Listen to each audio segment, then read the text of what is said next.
अच्छा, आज हमने बात करनी है लिसनिंग बी की जो स्ट्रेटजी हमने यूज करनी है, किस तरह एग्जाम क्वेश्चंस को हमने अटेम्प्ट करना है। उससे पहले थोड़ा सा मुझे कोई आप में से बताना चाहेगा कि लिसनिंग बी पेपर के स्ट्रक्चर के बारे में क्या पता है और इसको क्वेश्चन किस टाइप के आते हैं, ठीक है, और हमने क्या टेक्निक यूज करनी है उनको हल करने के लिए, और कौन सी चीजें जिसके साथ हम गलती कम से कम कर सकते हैं।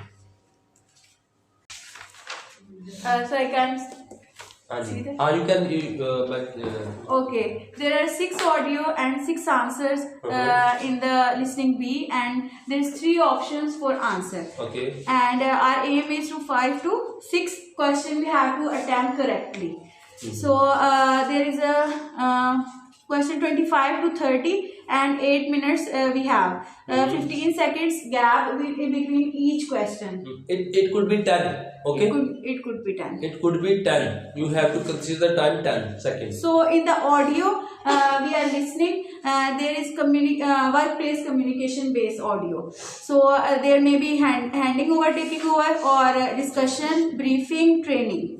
Okay, so that's great. So थोड़ा सा मैं भी आपके साथ ये रिवाइज कर दूं आपको चीजें कि हमने ये चीज सीख ली हुई थी कि जो लिसनिंग बी है ना, उसके अंदर 6 किस्म के क्वेश्चन आएंगे और वो जो 6 किस्म के क्वेश्चन होंगे वो हमारे वर्क प्लेस रिलेटेड होंगे, एमसीक्यूज होंगे जिसके 3 ऑप्शन होंगे। 3 ऑप्शन में से हमने एक सिलेक्ट करना है। हमारा एम होना चाहिए 5 to 6। 5 मिनिमम टारगेट है हमारा बी के अंदर और 6 मैक्सिमम है। 6 आ जाए वेल एंड गुड, लेकिन 5 से कम हमने टारगेट अपना नहीं रखना। अब जो वर्क प्लेस कम्युनिकेशन है उसके बारे में मैंने थोड़ा सा आपको बताया था कि ये हैंडओवर्स जो हो रहे होते हैं वार्ड के अंदर उसकी रिलेटेड ऑडियो चल रही होगी, कोई डॉक्टर्स डिस्कशन करें किसी चीज के बारे में उसकी भी होगी, कोई ब्रीफिंग दे रहे हैं किसी न्यू इंस्ट्रूमेंट की चीजों के बारे में उससे रिलेटेड ऑडियो होगी, या कोई ट्रेनिंग सेशन चल रहा है तो उससे रिलेटेड होगी। ठीक है, 7 किस्म के जो क्वेश्चन टाइप्स होते हैं ना,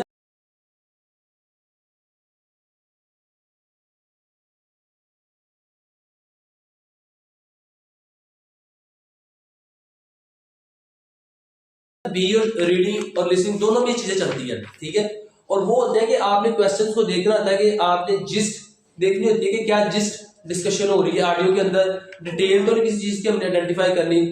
2 लोग आपस में बात कर रहे हैं, वो किसी चीज पे एग्रीमेंट कर रहे हैं नहीं कर रहे हैं, वो हमने फाइंड करना है। ठीक है, अगर कोई नर्स किसी को हैंडओवर दे रहा है तो वो किसी पेशेंट के बारे में फर्दर एक्शन बता के जा रहा है कि आपने नेक्स्ट शिफ्ट में क्या करना है, ये हमने आइडेंटिफाई करना है कि वो क्या बता के जा रहा है। ठीक है, पर्पस क्या ओवरऑल टेक्स्ट का ऑडियो का बताने का, और कोई इंस्ट्रूमेंट है तो उसका अगर फंक्शन ऑडियो में बताया जा रहा है तो हमने आइडेंटिफाई करना कि वो कौन सा फंक्शन उसका बताया जा रहा है। ठीक है, तो यहां तक अब आपको समझ आ गई। हाँ जी, कि इस किस्म के क्वेश्चंस होंगे। हमने कहा था कि हमने टेक्निक वही यूज करनी है कि हमने क्वेश्चन और आंसर को पढ़ना और फिर ऑडियो को सुनना है। अब मैंने बताना था कि क्वेश्चन जो है, जब एक क्वेश्चन का जो कॉन्टेक्स्ट बोला जाता है ना, उसके बाद आपको 10 सेकंड मिलते हैं। कितने सेकंड मिलते हैं? 10 सेकंड मिलते हैं कि आप क्वेश्चन ये कॉन्टेक्स्ट है, ये वो बोलेगा।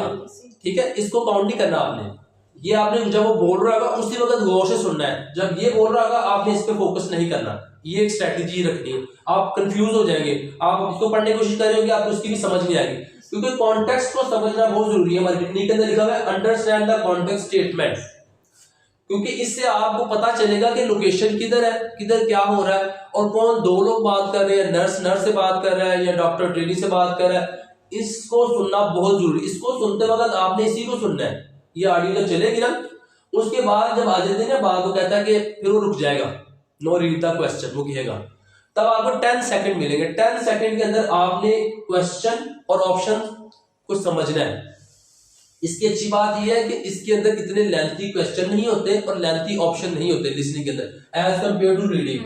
रीडिंग के अंदर लेंथी क्वेश्चन और लेंथी ऑप्शंस हो सकते हैं, तो आप इजीली आइडेंटिफाई कर लेंगे कि ये 10 सेकंड के अंदर प्रैक्टिस के साथ कि इसके कीवर्ड्स क्या है। ठीक है, और हमने आइडेंटिफाई क्या करना है और हमने किधर जाना है। ठीक है, तो 10 सेकंड आपको मिलेंगे। जब एक ऑडियो खत्म हो जाएगी उसके बाद दूसरी ऑडियो 5 सेकंड के बाद शुरू, उसमें फिर आपको कॉन्टेक्स्ट स्टेटमेंट होगी, 10 सेकंड मिलेंगे। यहां तक अभी तक क्लियर?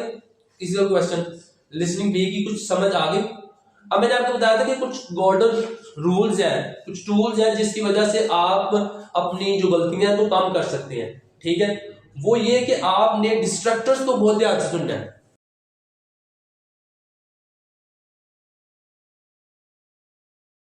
अब डिस्ट्रक्टर्स क्या हो सकते हैं वो मैं आपको बताता हूं। वो ये है कि जैसे देखें डिस्ट्रक्टर ये है कि ये लिखा हुआ है ड्रेसिंग और लिखा हुआ है होम। अब ऑडियो के अंदर ड्रेसिंग का भी जिक्र है और होम का भी जिक्र है, लेकिन जवाब ये ठीक नहीं है। तो ये होम और ड्रेसिंग ऑडियो के अंदर जो मेंशन हुआ है वो डिस्ट्रक्टर है। डिस्ट्रक्टर की समझ आ गई? DISTRACTOR, ठीक है। डिस्ट्रक्टर वर्ड की समझ आ गई आपको? ऑडियो के अंदर ये दो वर्ड मेंशन होंगे, ड्रेसिंग भी मेंशन होगा और होम भी मेंशन होगा, लेकिन जवाब ही ठीक नहीं है। आप लोग कंफ्यूज हो सकते हो, आपने क्वेश्चन को समझा नहीं होगा, ऑप्शन को शायद समझने का टाइम नहीं मिला, आपने ये दो वर्ड सुने, आपने सोचना ये जवाब ठीक है। इसी तरह ये तीनों वर्ड्स मेंशन हो सकते हैं। तो अगर आप डिस्ट्रक्टर्स को अंडरस्टैंड नहीं करेंगे, क्वेश्चन को नहीं समझा तो आप गलत कर सकते हैं। एक डिस्ट्रक्टर्स को आपने बहुत ज्यादा ख्याल रखना, ठीक है। तो अब मैं आपको ना एक चीज बड़ी इंपॉर्टेंट बताने लगा, इसे आप समझ लें कि ये बड़ा गोल्डन चीज है समझने के लिए क्वेश्चन को। क्वेश्चन जो है ना नॉर्मली वो अगर तो जिस्ट, फॉर एग्जाम्पल अगर what are the doctor discussing, ठीक है। अब मैं आपको एक क्वेश्चन कर बता लूंगा, जैसे डायरेक्ट क्वेश्चन है, इसमें लिखा है what does the patient want to know about, ठीक। अब ये डिटेल क्वेश्चन है, ये क्या है?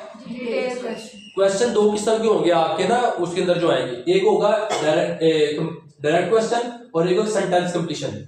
डायरेक्ट क्वेश्चन का मतलब है कि ये W यूज हुआ होगा और क्वेश्चन मार्क होगा, ठीक है। और सेंटेंस कंप्लीशन क्वेश्चन वो होगा जिसमें लिखा होगा the trainee feels the cause of the problem was is not a complete sentence, अब इसके आगे कुछ आना है, ठीक है। तो ये कौन सा है? Sentence completion. अब देखिए मैंने आपको बताया कि व्हाट डज द